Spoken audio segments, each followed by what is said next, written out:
हृदय चक्र जो दोनों हाथ की छोटी उंगलियों पर होता है, आज हम इसी चक्र के ऊपर विस्तार से जानेंगे। ये हृदय चक्र 12 पंखुड़ियों का बना है। जो पंखुड़ी बाईं तरफ जाती है लेफ्ट हार्ट, जो दाईं तरफ जाती है दाया हृदय कहलाती है, और जो मध्य में रहती है मध्य हृदय। बाया हृदय की छोटी उंगली पर आप जा सकते हैं। यहाँ पर आत्मा का स्थान होता है। शिव पार्वती भी यहाँ पर विराजमान रहते हैं। जब हमारा ये लेफ्ट हार्ट हमको जागृत करना रहता है, तो अशुद्ध करना रहता है, तो हम लेफ्ट हैंड शिव माता जी की तरफ और राइट हैंड यहाँ पर रखकर यदि 12 बार कहें, माँ मैं शुद्ध आत्मा हूँ, तो आपकी इस बारे में कोई खराबी है वो भी दूर होती है। साथ ही हम शिव पार्वती से भी प्रार्थना कर सकते हैं और एक क्रिया और कर सकते हैं कि लेफ्ट के सारे चक्रों को हम कैंडलिंग कर ठीक करते हैं। मतलब एक कैंडल को आप जला लें और लेफ्ट हैंड उसके ऊपर अपना रखें, छोटी उंगली को गर्मी दें और राइट हैंड धरती मां पर रखकर आंख खोलकर शिव माता जी की तरफ देखें और प्रार्थना करें, मां कृपा करके मेरे इस बाएं हृदय को शुद्ध कर दीजिए। तो इसमें जो खराबी है धीरे धीरे दूर हो जाती है। जिनको हार्ट अटैक आता है वो व्यक्ति बहुत डोमिनेटिंग नेचर के होते हैं, लेफ्ट साइडेड नहीं होते हैं। दूसरा आता है राइट हार्ट। इसको राइट हैंड की छोटी उंगली पर हम जान सकते हैं। जानना ऐसा होता है कि जब यह कुंडलिनी मां ऊपर उठती है, यदि चक्रों में दोष है तो वहां रुककर उन्हें शुद्ध करती है। जब शुद्ध करती है तो वहां पर झंझनाहट या गर्माहट की फीलिंग होती है, और जब शुद्ध हो जाता है ठंडा चैतन्य उस स्थान पर बहने लगता है। इस तरह से हम अपने आप को खुद जानना सीख जाते हैं। राइट हार्ट पर श्री सीताराम का स्थान है। उनके जागृत होने पर हमारे अंदर उनके गुण, वो जो मर्यादा पुरुषोत्तम थे, जैसे सीता माता सुंदर गृह लक्ष्मी थी, यह सभी गुण हमारे अंदर डेवलप होते हैं। जिन लोगों को अस्थमा की प्रॉब्लम होती है, उन लोगों के पिता यदि बचपन में मर जाते हैं या पिता से रिलेशन ठीक नहीं रहते, इसके कारण इस तरह की प्रॉब्लम आती है।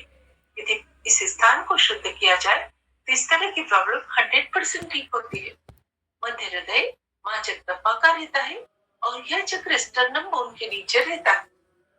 जब आपको डर लगे तो आप अपना लेफ्ट हैंड शिव माता की तरफ करके राइट हैंड को यदि मध्य हृदय पर रखकर 12 बार जगदम्ब जगदम्ब जगदम्ब बोलते हैं, तो आपका ये मध्य हृदय शुद्ध हो जाता है और आपके अंदर का डर निकल जाता है। पूर्ण आत्मविश्वास, पूरा कॉन्फिडेंस आपके अंदर धीरे धीरे डेवलप हो जाता है। जो बच्चे बार बार बीमार पड़ते हैं, उसके पीछे कारण होता है वो डरते बहुत है। रोगों से लड़ने की जो एंटीबॉडीज है, जिन्हें कि हम कण कहते हैं, यहीं से तैयार होकर इस पूरे शरीर में जाती है।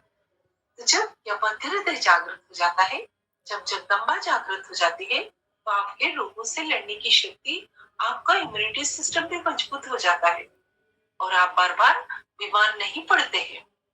जिन महिलाओं को ब्रेस्ट कैंसर होता है, वो महिलाएं भी कहीं न कहीं अपने आप को इनसिक्योर फील करती है। पहले के जमाने में जॉइंट फैमिली रहती थी। महिला क्योंकि कमजोर होती है थोड़ी, उसके मन में डर जल्दी बैठ जाता है, इनसिक्योरिटी जल्दी आती है। तो जॉइंट फैमिली में महिला का प्रोटेक्शन बहुत ज्यादा रहता था। अब सिंगल फैमिली होती है, छोटे से परिवार में कहीं ना कहीं उसके मन में, कहीं उसके पिता पति पुत्र उसकी केयर करेंगे कि नहीं करेंगे, ऐसी इनसिक्योरिटी यदि बढ़ जाती है तो उस महिला को ब्रेस्ट कैंसर की प्रॉब्लम होती है। पर यदि उस महिला को ध्यान कराया जाए, उसकी सिक्योरिटी बढ़ाई जाए, उसको पूरा ऐसा फील हो कि वो पूरी सिक्योर है, तो उस तरह की प्रॉब्लम धीरे धीरे निकल जाती है। साथ ही सहयोग में श्री माता जी ने एक बहुत सुंदर तरीका बताया है सुरक्षा कवच या बंधन लेने का। यह कवच लेने मात्र से हम पूर्ण सुरक्षित रहते हैं। जब भी घर से बाहर जाए, यदि आप कवच लेकर जाते हैं तो एक्सीडेंट भी होता है तो आप सुरक्षित रहते हैं। कोई जादू टोना बुरी निगाह आप पर नहीं डाल सकता है। साथ ही यह हृदय चक्र जो माँ जगदम्बा का है, जो देवी कवच का पाठ करके घर से लोग पहले निकलते थे, सुरक्षा के लिए माँ से प्रार्थना करते थे, उसका श्री माता जी ने छोटा स्वरूप बताया है, जिससे बंधन लेना या सुरक्षा कवच कहते हैं। अपनी इस कुंडलिनी शक्ति को इन तीनों नाड़ियों पर करीब अंदाज से 7 बार उठाकर ऊपर ले जाकर पहले एक गठान फिर 2 गठान 3 घटान ऐसे 3 बार शक्ति को उठाते हैं और 7 बार सीधे हाथ से अपने आसपास सुरक्षा कवच बनाते हैं। इस तरह ये कवच का वीडियो, पेडलिंग का वीडियो, फुटसुक करने का वीडियो, यह सब वीडियो हमारे व्हाट्सएप ग्रुप पर डले हुए हैं, जिन्हें देखकर आप जरूर करें। हर सहयोगियों को नमक के पानी में पांव जरूर रखना चाहिए। यदि आप नमक के पानी में नहीं पांव रखते हैं तो आपका सहयोग में डेवलपमेंट नहीं हो पाएगा। आपको कंपलसरी नमक के पानी में पांव रखना चाहिए। हर सहयोगी को यदि आप सेशन शुरू होने के पहले अगर नमक के पानी में पांव रखते हैं और भी ज्यादा आपको इसका फायदा मिलेगा। आधी से ज्यादा प्रॉब्लम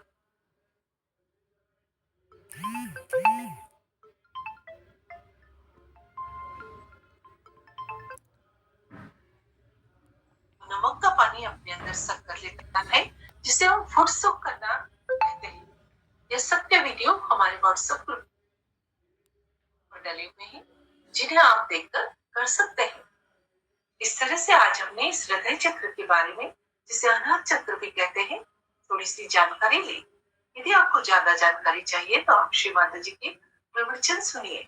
श्री माता जी ने अपने प्रवचनों में बहुत विस्तार से सभी को जानकारी दे रखी है।